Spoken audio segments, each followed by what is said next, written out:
नमस्कार, मैं कमल कौशिक, आप देख रहे हैं खबरें अभी तक। जी हां, जहां मॉनसून हमेशा गर्मी से लोगों को राहत देता है, लेकिन आफत बनकर भी आसमान से बारिश बरसती है। लेकिन इसी बीच जो सिस्टम दावे बड़े बड़े करता है, उस सिस्टम के दावों की पोल खुल जाती है और जितने भी दावे होते हैं वो सब, मेरे पीछे जो तस्वीर आप देख रहे हैं, इस तरह पानी पानी हो जाते हैं। और जो सड़कें होती हैं वो क्यों कहा जाता है कि तालाब में तब्दील हो जाती हैं। कुछ ऐसा ही नजारा हरियाणा में भी देखने को मिला है। आज इस खास कार्यक्रम में हम आपको हमारे संवाददाताओं की ग्राउंड रिपोर्ट दिखाएंगे। जब वो खुद पानी में उतरे तो उन्होंने क्या क्या देखा, क्या क्या जानकारी हासिल की, ये आपको हम रिपोर्ट के जरिए भी बताएंगे। लेकिन उससे पहले आप देखिए,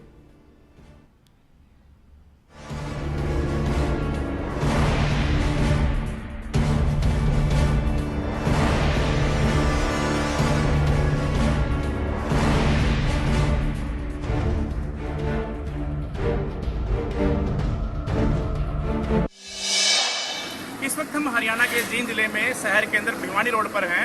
रोड कहें या नदी कहें, आप नज़ारा देख के आपको ये स्पष्ट हो जाएगा कि ये सड़क है या कोई नदी है। शहर के बीचों बीच ऐसे मिनी सिटी का नज़ारा होता है, लेकिन ये आपको हरियाणा में देखने को मिल रहा है। वजह ये है कि देखिए पानी भर गया है। जो योजनाएं थी वो सब फेल नजर आ रही हैं, अमृत योजना और तमाम तरह की जो योजनाएं बताई जा रही थी, क्योंकि देखिए काफ़ी साधन यहाँ पर फंसे। और एक बड़ी बात यह है कि पिछले 2 घंटे से करीब एक बस यहाँ पर फंसी पड़ी है।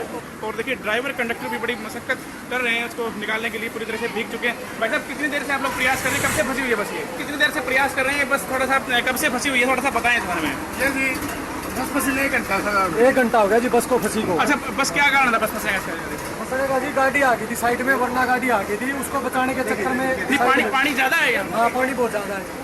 बिल्कुल, देखिए इस जो भिवानी रोड है पानी बहुत ज़्यादा, हालांकि स्थानीय लोग पहुँचे हैं, उनसे भी जानेंगे। देखिए आज जींद में थोड़ी सी बरसात हुई है, तो उस थोड़ी सी बरसात में ही जींद के भिवानी रोड पर 4-4, 5-5 फीट पानी है।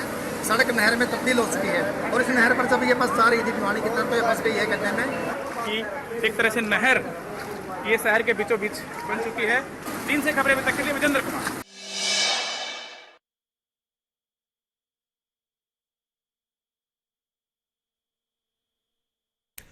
अब देखिए पोल खोल ग्राउंड रिपोर्ट देखिए हमारे संवाददाताओं की। ये रिपोर्ट कमलप्रीत सबरवाल की है। अंबाला में कुछ इस तरह लोगों को परेशानियों का सामना करना पड़ा है। अब रोजमर्रा की जिंदगी में लोगों को अपने काम तो करने पड़ते हैं। अब घर में तो लोग रह नहीं सकते हैं, चाहे बारिश हो जाए चाहे कुछ भी हो जाए, लोग अपने काम पर तो जाते हैं। लेकिन यहाँ अंबाला की जो सड़कें हैं वो पानी से लबालब दिखाई दी। सड़क कहीं दूर दूर तक नजर नहीं आ रही थी, सिर्फ और सिर्फ पानी नजर आ रहा था, मानो कि किसी तालाब में लोग अपने वाहनों को चला रहे हो। ये आप तस्वीर देख लीजिए, लगभग पहिए कार के डूबे हुए दिखाई दे रहे हैं इस तस्वीर में। ये अंबाला की तस्वीर है। और ठीक इसी तरह भी लहरें देखिए आप पानी की, किस तरह से जैसे समंदर की लहरें हो। प्रशासन बड़े बड़े दावे करता है पानी निकासी के। हम मानते हैं कि प्रकृति की तरफ से जो भी यहाँ पर खेल खेला जाता है इंसान के साथ, उसके आगे बेबस होता है हमारा सिस्टम, हम मानते हैं। लेकिन कुछ देर के लिए तो सही ये तस्वीरें झेली जा सकती हैं, परेशानी झेली जा सकती है, लेकिन उसके बाद दिक्कतों का सामना आम आदमी को करना पड़ता है जब घंटों पानी सड़कों पर ही रहता है।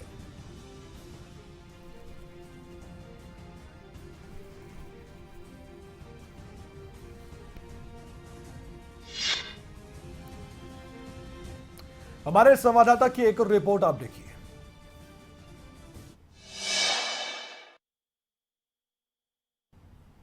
ये सोनीपत की रिपोर्ट, ये नितिन अंतिल ने अपने कैमरे में तस्वीर कैद की है। और आप इन तस्वीरों में भी देखिएगा कि किस तरह से इन तस्वीरों में कुछ महिलाएं पानी के बीचों बीच अपने गंतव्य की ओर जाती दिखाई दे रही हैं। मजबूरी है, कहीं पर भी सड़क दिखाई नहीं दे रही है।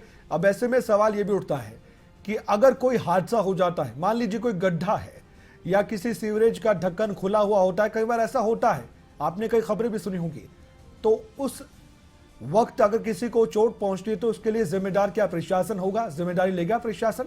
और देखिए थोड़ा पानी हो तो चलता है, ये तो आप सोच सकते हैं कि 3-3 फुट पानी यहां पर सड़कों पर जमा हो गया है और जो वाहन है वो बंद हो गए हैं। आधे वाहन तो बंद होते दिखाई दे रहे हैं। जो मोटरसाइकिल पर चलने वाले लोग हैं उनकी मोटरसाइकिल बंद हो गई हैं। जो गाड़ियां हैं वो भी इस अवस्था में है कि कभी भी बंद हो सकती हैं, लेकिन जैसे तैसे आगे बढ़ती दिखाई इन तस्वीरों में दे रही हैं। लेकिन हाँ, ये पोल खोल ग्राउंड रिपोर्ट है जो साफ तौर पर देखी जा सकती है। और ये तस्वीर है बहादुरगढ़ की। बहादुरगढ़ में भी ऐसा लग रहा था मानो की सड़कें नदी तालाब में तब्दील हो गई हैं। पानी बहता जरूर नजर आया है, खड़ा तो नहीं हुआ, लेकिन फिर भी ये भी देखा गया कि यहाँ भी लोगों को काफ़ी तकलीफों का सामना करना पड़ा है। ये पोल खोल रिपोर्ट है हमारे संवाददाताओं की, और ये प्रशासन को ध्यान से देखनी चाहिए कि आपके जो इंतज़ाम होते हैं वो कागज़ों में तो होते हैं, लेकिन धरातल पर कुछ इस तरह की तस्वीरें सामने आती हैं। बहादुरगढ़ की ये खबर, बहादुरगढ़ की ये तस्वीरें, जिनमें देखा जा सकता है कि कुछ मालूम नहीं है कहाँ पर गड्ढे हो सकते हैं, कहाँ पर सड़क है, बस पानी ही पानी।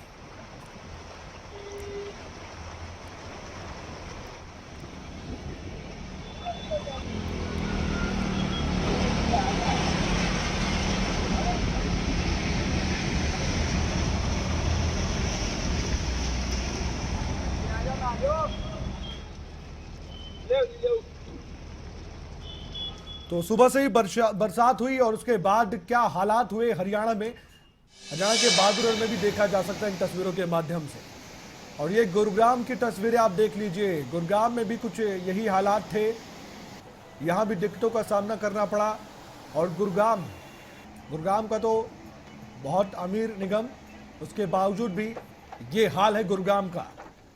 ये है मेट्रो सिटी हरियाणा की, जिसके हालात बद से बदतर मानसून के समय में हो जाते हैं और उसके बाद सड़कें तालाब में तब्दील हो जाती हैं। ये हर साल का नज़ारा देखा जा सकता है मानसून के दौरान का, और ये जो हालात हैं ये बताते हैं कि कितनी ज़्यादा यहाँ पर प्रशासन की अनदेखी लोगों के प्रति है।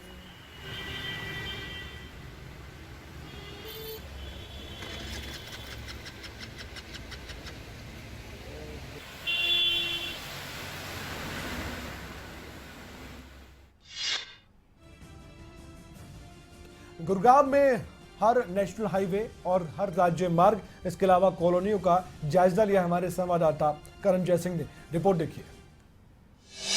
गुरुग्राम में कल रात से तेज बारिश हो रही है, जिसके बाद गुरुग्राम शहर में जलभराव की स्थिति उत्पन्न हो गई है। इस वक्त मैं मौजूद हूं गुरुग्राम के राजीव चौक अंडरपास पर, और अंडरपास में जो जलभराव है वो हो गया है, यहाँ पर पानी भर गया है, जिस वजह से इस अंडरपास को बंद करना पड़ा है।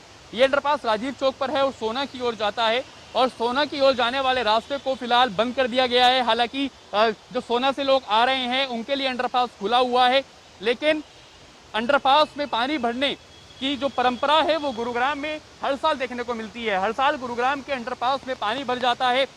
लगातार नगर निगम और जिला प्रशासन दावा करता है कि जलभराव नहीं होगा और इस बार लोगों को जलभराव की स्थिति से दो चार नहीं होना पड़ेगा, लेकिन उसके बावजूद गुरुग्राम के सेक्टर 31, सेक्टर 40, NH 48 और पुराने शहर के कई इलाकों में जलभराव की स्थिति उत्पन्न हो गई है। राजीव चौक का अंडरपास बंद है, जिस वजह से रूट को डाइवर्ट किया गया है। गुरुग्राम पुलिस की बैरिकेडिंग यहाँ पर की गई है और रूट डाइवर्जन के कारण भारी जाम की स्थिति इस वक्त राजीव चौक पर बन चुकी है। और हालात ये हैं कि जहाँ अंडरपास में पानी भरा हुआ है तो अंडरपास के बाहर भी जलभराव की स्थिति है। देखिए कितना पानी यहाँ जो है भरा हुआ है। हर साल ये जो पॉइंट है राजीव चौक का, यहाँ पर जलभराव की स्थिति होती है। गुरुग्राम नगर निगम कह रहा था कि हमने पॉइंट को चिन्हित किया है, वहाँ पर एक्सटर्नल पंप्स लगाए जाएंगे, वहाँ पर जलभराव की स्थिति ना हो इसका ध्यान रखा जाएगा, लेकिन उसके बावजूद जलभराव की स्थिति जो है वो गुरुग्राम में हो गई है। यहाँ तक कि देखिए क्योंकि जलभराव हुआ है, यहाँ पर सिर्फ एक लेन में जो गाड़ियाँ हैं वो जाने को मजबूर हैं और लंबा जो जाम है वो यहाँ पर हो गया है, क्योंकि लगातार जो अंडरपास है वो बंद किया गया है। और अंडरपास बंद होने के चलते रूट डाइवर्जन हुआ, और रूट डाइवर्ट होने के बाद जो स्थिति है जलभराव की वो देखी जा सकती है। कुछ लोग हमारे साथ मौजूद हैं, उनसे जान लेते हैं एक बार कि कितनी परेशानियों का सामना जो है उन्हें करना पड़ रहा है। आप क्या जॉब पर जा रहे थे, बारिश की वजह से परेशानी हो रही है? हाँ जी, बस नहीं आई अभी तक, बस नहीं आई, बस पानी में खड़ी है वहाँ। अच्छा, हर साल देखने को मिलता है गुरुग्राम में वाटर लॉगिंग हो जाती है, जलभराव हो जाता है, क्या देखते हैं इस बार भी दावे किए गए थे? जो नाले वगैरह है वो कोई साफ ही नहीं करता उनको, तो ये ऐसी सड़कों पे ही भरे पाएगा। जिला प्रशासन की लापरवाही है। बिल्कुल जी, ऐसे ही है। अगर पानी की निकासी होती यहाँ तो कैसे होगा? ये भी बंद कर रखा है अंडरपास, यहाँ भी पानी है साइड आगे, इसकी वजह से ही ये जाम लगा हुआ है। अगर ये चालू होता तो शायद थोड़ा बहुत जाम से राहत मिल जाती है। अच्छा, जाम लग रहा है, चलिए बारिश हो रही है, आम लोगों को कितनी परेशानियों का सामना करना पड़ता है ऐसे समय में? जी, जैसे कि ये लोग जा रहे हैं, इनकी सैलरी कट जाएगी हाफ डे या फिर कुछ घंटों की, यही दिक्कत है। ये अगर सफाई होती, पानी सही जगह से जाता, नाले खुले होते तो ऐसा नहीं होता। भैया टाइम से ऑफिस पहुंच जाते हैं, इन्हें भी दिक्कत नहीं होती, प्रशासन को भी नहीं होती। बिल्कुल, देखिए कहीं ना कहीं मानते हैं कि जिला प्रशासन की लापरवाही है, अधिकारी मौके पर मौजूद नहीं है यहाँ पर कोई भी। बिल्कुल है सर, इसमें कोई दो राय नहीं है। जिला प्रशासन से लेके सभी की जिम्मेदारी हो, लेकिन यहाँ कोई फॉलो नहीं किया जा रहा है। चाहे सीवर हो, इतनी जाम लगे पड़े यहाँ पे, इस जाम में आदमी बिल्कुल कहीं भी बाहर निकलने के लिए राजी नहीं होता है। ठीक है, तो ये इतना पानी भरा हुआ, पिछले 3 बजे से बरसात हो रही कंटिन्यू। वाटर लॉकिंग के चक्कर के अलावा कोई दूसरा रीजन है नहीं। जिला प्रशासन को इसमें कुछ न कुछ अपना कार्य करना चाहिए। आप कहाँ जा रहे थे और कितनी परेशानी हो रही है आपको? हम सोना जा रहे थे, हमारा अपना एक प्लांट है, वहाँ पे हम वर्किंग के लिए जा रहे थे। हमारी बस अभी जहाँ से स्टार्ट होती है वहाँ से स्टार्ट भी नहीं हो पाई है। उस चक्कर में इतना पानी भरा, तो हमें तो अब यही उम्मीद लगी हम दोबारा अपने घर वापस जाएंगे। कैसे जाएंगे? सड़कें तो बंद पड़ी हैं, देखिए जाम भी लग रहा है, कैसे क्या अपनाएंगे, क्या विकल्प अपनाएंगे? अब ऑप्शन एक ही बनता है, हम 3-4 घंटे वेट करने के बाद ही यहाँ से मूव हो पाएंगे, अदरवाइज यहाँ से मूव नहीं हो सकते हैं हम। बिल्कुल, देखिए लोगों को भारी परेशानियों का सामना करना पड़ रहा है। लोग सुबह घर से निकले अपनी नौकरी पर जाने के लिए, अपने गंतव्य स्थान पर जाने के लिए, लेकिन गुरुग्राम की सड़कों पर जलभराव हुआ, जिससे ना ही कोई बस मिल रही है और ना ही कोई आगे जाने का साधन है, जिससे लोगों को भारी परेशानी का सामना करना पड़ रहा है। लेकिन सवाल यही उठता है कि हर साल नगर निगम बड़े बड़े दावे करता है कि इस बार गुरुग्राम की सड़कों पर जलभराव नहीं होगा, लेकिन वो हर साल दावे फेल होते नजर आते हैं। जो इस बार भी दावे नगर निगम के फेल होते हुए अभी फिलहाल नजर आ रहे हैं। और गुरुग्राम में 24 घंटे के भीतर एक और हादसा हो गया है। एम्बियंस मॉल, जो कि जाना माना मॉल है गुरुग्राम का, एम्बियंस मॉल की छत का एक हिस्सा गिर गया है। बारिश के कारण ये छत का हिस्सा गिरा है। मनोरंजन एरिया में ये छत गिर गई है। इस वक्त एक बड़ी खबर आपको बता रहे हैं, एम्बियंस मॉल का एक हिस्सा गिर गया है। एहतियात के तौर पर मॉल को बंद करना पड़ा है। पानी भरने के कारण यह हादसा हुआ है। किसी के हताहत होने की अभी तक खबर नहीं मिल पाई है। गनीमत की बात है कि कोई हताहत अभी तक नहीं हुआ है, लेकिन इतना जरूर है कि इस मॉल को बंद करना पड़ा है। तस्वीर हम आपको दिखा रहे हैं, मॉल खाली करवा दिया गया है और बारिश की वजह से कहा जा रहा है कि एक हिस्सा गिर गया है एम्बियंस मॉल का। जहां पर एंटरटेनमेंट एरिया है, वहां पर छत का एक हिस्सा गिरा है। यह छत का एक हिस्सा गिरा है, छोटा सा हिस्सा जरूर है, लेकिन यहां पर एहतियातन पूरे मॉल को बंद कर दिया गया है। लोगों को इस मॉल से बाहर निकाल दिया गया है ताकि और कोई बड़ा हादसा ना हो, और तुरंत अब मरम्मत का काम शुरू कर दिया गया है। एम्बियंस मॉल का ये पूरा मामला है, जहां पर एम्बियंस मॉल के एंटरटेनमेंट एरिया में एक छत का हिस्सा गिर गया है और वजह लगातार होती बारिश ही बताई गई है। सुबह से ही लगातार बरसात हो रही है गुरुग्राम में। देर रात 1 बजे से मूसलाधार बारिश शुरू हुई थी और सुबह भी यह सिलसिला जारी रहा। दोपहर भी हो चुकी थी, फिर भी बूंदाबांदी चलती रही। और इसका अब ये एक कारण है कि एम्बियंस मॉल की छत का एक हिस्सा गिर गया है और इस एम्बियंस मॉल को फिलहाल खाली करवा दिया गया है। कुछ समय के लिए बंद कर दिया गया है और मरम्मत का काम कर दिया गया है शुरू। और जो मॉल प्रबंधन है उसने भी बाहर अब नो एंट्री का भी बोर्ड लगा दिया है। कोई भी अब एंट्री नहीं कर सकता एम्बियंस मॉल।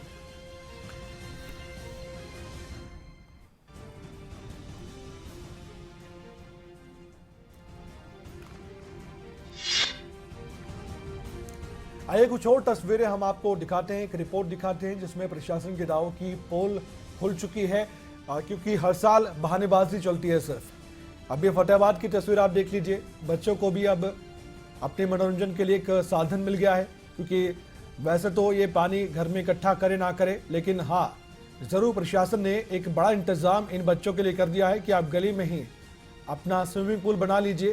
कुछ ऐसी ही तस्वीरें फतेहाबाद से सामने आई है।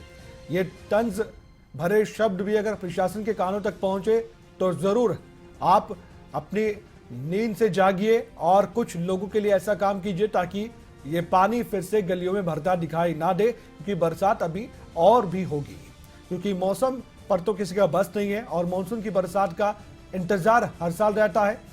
और लोग चाहते हैं कि बरसात हो, प्रशासन भी चाहता है, हर ह्यूमन बीइंग चाहता है। लेकिन उसके बाद की तस्वीरें अगर रेवाड़ी से जो देखी गई है ऐसे सामने आएंगी तो रेवाड़ी प्रशासन को भी देखना चाहिए। हरियाणा के अलग अलग जिलों के प्रशासन को हम जगाना चाहते हैं। सरकार भी इन तस्वीरों को देख ले कि मानसून के जब बारिश होती है तो क्या इंतजाम होते हैं और धरातल पर इंतजामों की जो धज्जियां हैं वो कैसे उड़ती हैं, ये साफ तौर पर रेवाड़ी में भी देखा जा सकता है इन तस्वीरों के माध्यम से।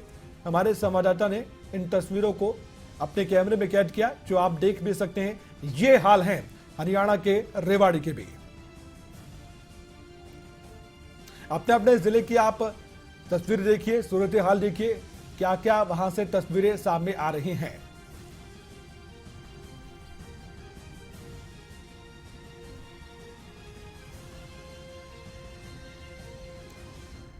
फरीदाबाद की तस्वीर भी देख लीजिए आप। ये फरीदाबाद का हाल है और फरीदाबाद में भी हाल बेहाल है। अनिल राठी हमारे संवाददाता, उन्होंने इन तस्वीरों को अपने कैमरे में कैद किया और उसके बाद आपके सामने इन तस्वीरों को हम रख रहे हैं।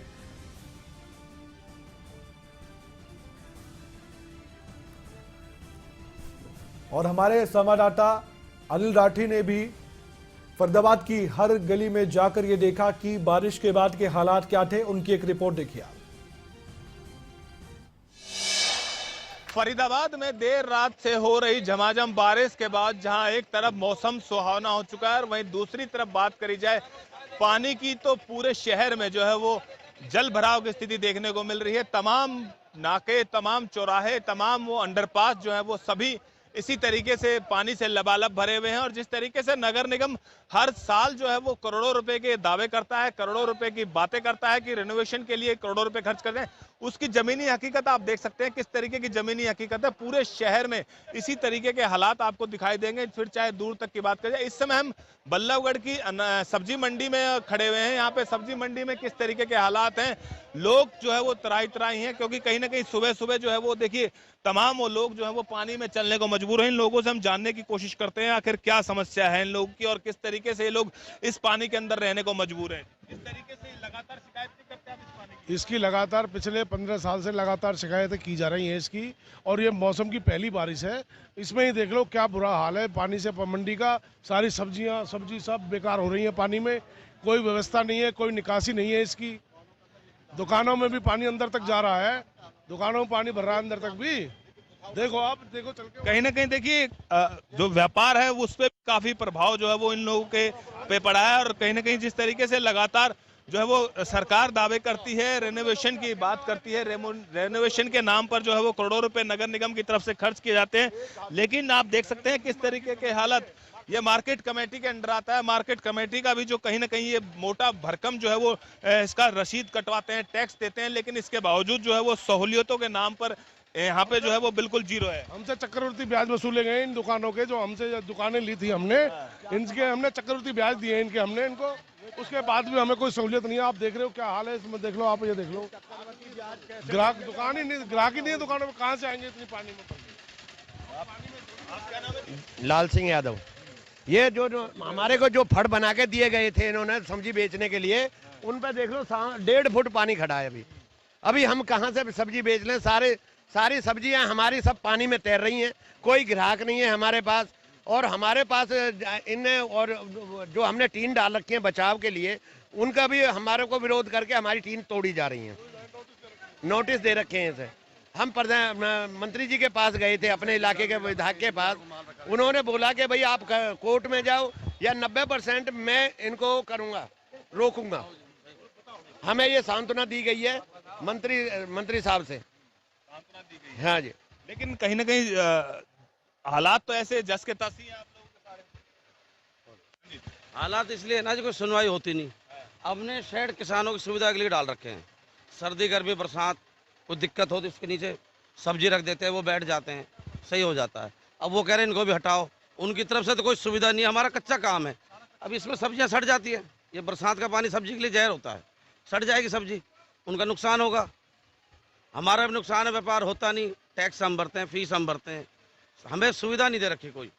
कहीं ना कहीं देखिए सुविधा जो है वो ये यहाँ पे बिल्कुल नहीं किसी भी इंसान को या इन मार्केट लोगों को मिली। इनका साफ तौर से एक आरोप है कि मार्केट कमेटी की तरफ से जो है वो लगातार दावे किए जाते हैं, लगातार ये टैक्स पे करते हैं, लेकिन हालात आप देख सकते हैं किस तरीके से हम पानी के अंदर से निकलने को मजबूर हैं, क्योंकि कहीं ना कहीं जिस तरीके से हालात लगातार फरीदाबाद के बिगड़ते जा रहे हैं। तमाम उन इलाकों की हम आपको तस्वीरें दिखा चुके हैं, तमाम उन गलियों की, तमाम उन चौराहों की हम तस्वीरें दिखा चुके हैं। सभी जगह पे इसी तरीके के हालात हैं और जिस तरीके से नगर निगम या मार्केट कमेटी या प्रशासन बड़े बड़े दावे करता है कि जो वाटर ट्रीटमेंट के प्लांट है या पानी निकासी के लिए जो है वो करोड़ों रुपए खर्च कहते हैं, लेकिन जमीनी हकीकत पे बिल्कुल जीरो दिखाई दे रहा है। और अभी तो सिर्फ ये एक ट्रेलर है, क्योंकि पहले कहीं ना कहीं आज मानसून की ये पहली बरसात है और आने वाला समय किस तरीके का होगा ये आप इससे अंदाजा लगा सकते हैं। बिल्कुल ठीक कहा हमारे संवाददाता अनिल राठी ने कि अभी तो आने वाला वक्त बताएगा कि और कितने इंतजामों की पोल खुलती है। ये भी याद रखिएगा, हमारी जो ग्राउंड रिपोर्ट है लगातार जारी रहेगी। प्रशासन के पास अब भी समय है, लोगों की परेशानियों को देखें, क्योंकि जो बारिश है ये आफत ना बने, ये राहत ही बने तो ज्यादा बेहतर है।